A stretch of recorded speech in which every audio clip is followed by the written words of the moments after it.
why you should stay with me. Have you ever opened the fridge and stared at the milk like it owed you an explanation? Or maybe you've been halfway through a sentence and suddenly, poof, your thought just vanished into thin air. Let me tell you something important. This isn't the beginning of the end.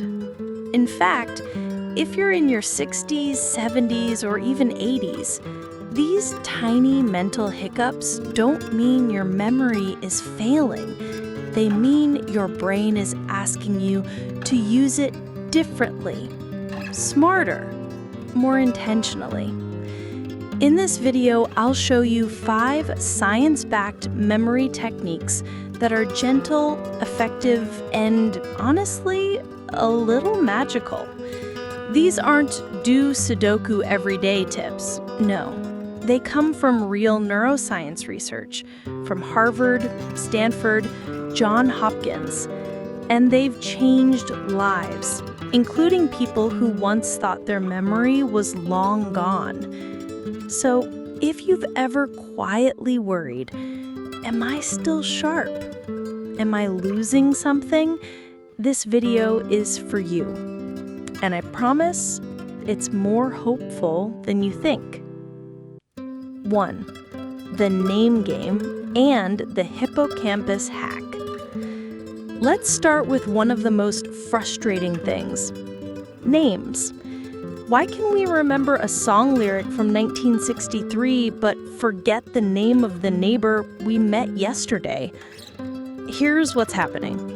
As we age, the hippocampus, the part of the brain responsible for storing new information, especially names, naturally becomes a bit less efficient. But that doesn't mean it's broken, just that it needs different fuel. According to a 2021 study from Harvard Medical School, older adults who used imagery and emotion when learning new names had significantly better recall than those who didn't. So here's a technique called visual emotional anchoring. If you meet someone named Sarah, don't just repeat her name. Imagine Sarah as a sunflower, tall, bright, warm. Picture her holding a basket of sunflowers and smiling. Link the visual, sunflowers, and the emotion, warmth, to the name. It sounds silly, but it works because your brain is wired for stories, not syllables. Studies show the hippocampus activates more when something is emotionally relevant or visually unique. So the next time you meet someone new, paint a picture, create a scene, and feel something about it. Your brain will do the rest. Are you still with me? If you are, take a second, scroll down, and comment type 1 below. It helps me know you're here, you're listening, and this matters to someone. Now, let's keep going. 2. Spaced repetition. How to lock in memory over time. Have you ever tried to memorize something over and over and then forgotten it the next day? You're not alone, but the problem isn't your memory, it's your method. Let's talk about spaced repetition. This isn't cramming. This is about planting a seed and watering it over time. A 2022 research project at Johns Hopkins University followed 110 adults between the ages of 65 and 83. They taught them 20 random facts. Some were repeated all at once, and some were repeated over 3 days. Guess what happened? The group that spaced out their learning retained 68% more a week later and reported feeling more confident in their memory overall. The trick is this. Day 1, hear the fact. Say it out loud. Day 2, recall it once. No pressure. Day 4, recall again. That's it. It's like letting the soil rest between watering. Your brain saves better when it's not rushed. And this works for everything from names to appointments to where you parked your car. Try it for a week and watch what happens. Number 3, emotional anchoring. The story of Walter. Now, I want to introduce you to Walter. He's 83, lives alone in a small town in North Carolina. His wife passed 6 years ago. His grandkids live 2 states away. Every morning, Walter walks outside to get the mail, same path, same rhythm. But as he walks, he recites the names of his 4 grandchildren, in order of birth: Emma, Jason, Lily, and Tom. When I first met Walter, I asked him, "Why do you say their names out loud every day?" He smiled and said, "Because one day I realized I was forgetting the order, and I got scared, so I made it a ritual." Then he did something beautiful. He added a tiny memory to each name. Emma danced with a yellow ribbon at my 80th birthday. Jason once called me Captain Grandpa when we flew paper planes. Lily lost her first tooth while we were baking cookies. Tom cried when I left after Christmas. He held my hand like he didn't want to let go. Do you see what Walter's doing? He's building emotional anchors, small, vivid, meaningful stories that tie each name to a feeling. That's the magic. That's how memory works best. Neuroscience confirms it. The amygdala, the emotional center of the brain, helps the hippocampus tag memories as important. Without that emotional signal, the memory may fade. With it, it sticks. Walter isn't losing his mind. He's training it with love. And so can you. What have we learned so far? Let's pause. We've talked about imagery, repetition, and emotion. And all of it points to one truth. Your memory still works. It just needs you to work with it, not against it. You're not broken. You're rewiring. You're not slipping. You're shifting. You're not less. You're just becoming something different, something more tuned in. And that is beautiful. If you're still here, type 2 in the comments. I read every one. It lets me know I'm not alone here either.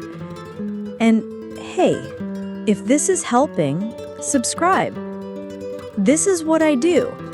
I help people like you feel seen, sharp, and strong again. Number 4, motion creates memory. This one might surprise you, but your legs might help your brain. A 2023 study from the Mayo Clinic followed 80 seniors aged 65 to 85. Half walked 20 minutes a day, half didn't. After 8 weeks, the walking group showed better recall, sharper word association, higher mood scores, and increased hippocampal volume on brain scans. Here's what they found. Movement activates blood flow, and that blood flow brings oxygen and glucose to the brain, the exact fuel memory needs. But here's the twist.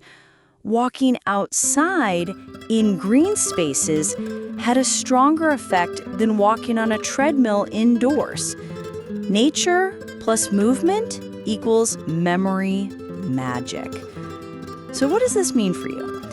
It means your daily walk might just be as important as any crossword puzzle. It means moving your feet can help you move your mind. So walk, breathe, let your thoughts wander. Your memory will wander back to you too. Number 5, the sleep trick that scientists swear by. Let me ask you something simple. Do you give your brain a chance to remember? Because memory isn't just about what you do during the day. It's about what happens at night, when you're fast asleep and your brain is still hard at work. According to a Stanford University sleep neuroscience study, older adults who reviewed 3 important facts or names right before bed had a 32% increase in retention over 30 days. Why? Because during deep sleep, your brain goes through a process called memory consolidation.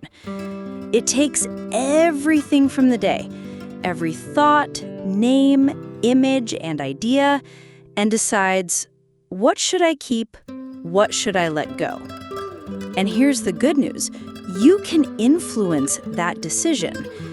If you repeat 2 to 3 things that matter to you, a grandchild's birthday, a doctor's name, where you left your hearing aid, right before bed, your brain goes, that's important. Let's save that. So tonight, before you sleep, whisper the name of someone you love. Recall what you had for lunch, or say a phone number out loud. Your brain is listening, even in your dreams.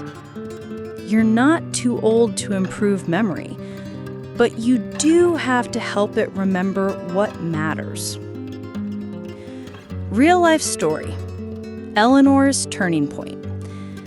Let me tell you about Eleanor. She's 78, lives in Colorado, retired nurse, diagnosed with mild cognitive decline last year. She was scared, not just because of what it meant, but because she felt like she was slowly disappearing. Her daughter Rachel sent her a journal, just a simple spiral-bound notebook. Inside the front cover, Rachel wrote, "Write 3 things every night before bed. A name, a moment, a memory." That's it. Eleanor didn't believe it would work, but she did it anyway. One night she wrote, "Grandson Jake's smile when he saw the snow, the way tomato soup tasted tonight, Rachel's hug on the porch." 3 weeks later, she told her daughter, "I feel like I'm getting pieces of myself back." Now, she does it every night, without fail. Memory is more than facts. It's identity, and you can reclaim it, one night at a time. So let's step back. We're not just talking about brain tricks. We're talking about your life, your voice, your presence. And here's the big truth. You are not fading. You are not broken. You are still here. Yes, names slip. Words get lost. You walk into a room and wonder why. But you also remember the way your child laughed in the bathtub, the scent of your mother's cooking, the song that played at your wedding. That's still there because you are still there. Neuroscience shows us that memory is malleable, like clay. Even after 70, even after 80, you can shape it, protect it, expand it. And the tools? Emotion, movement, repetition, rest, and love. Yes, love. Because love is what ties it all together. It's why you remember birthdays and voices and goodbye hugs. That's not memory, that's you. Quick recap, the 5 tricks that work, backed by neuroscience. Let's revisit what we've learned today. Number 1, visual and emotional anchoring. Attach a name or fact to an image and a feeling. Don't just remember Barbara. Picture her in a bright red hat. Number 2, spaced repetition. Repeat something over hours and days, not minutes. Let the brain absorb at its own pace. Number 3, emotional storytelling. Connect memories to real moments. Jason lost a tooth while laughing at the dinner table. That sticks. Number 4, movement equals memory. Walk, move, stretch. Even 20 minutes a day can revive your mind. Number 5, bedtime review. Say 2 or 3 key things before bed. Let your sleeping brain lock them in. And the bonus trick? Believe that your mind is still capable, because it is. And believing changes everything. Share your light. Now, before you go, if this video helped you feel hopeful, or maybe a little more connected to who you still are inside, I want you to do something. Type 3 in the comments. Not just for me, but for the thousands of others who will scroll through and say, "Hey, I'm not alone." Then, if you know someone who needs to hear this, tell me which tip you're going to try. Subscribe so you don't miss the next one. Like and share this video. Because this is not the end of your story. This is the part where you turn the page and start remembering that you're still incredible. Thank you for being here. Thank you for being you. And I'll see you in the next video.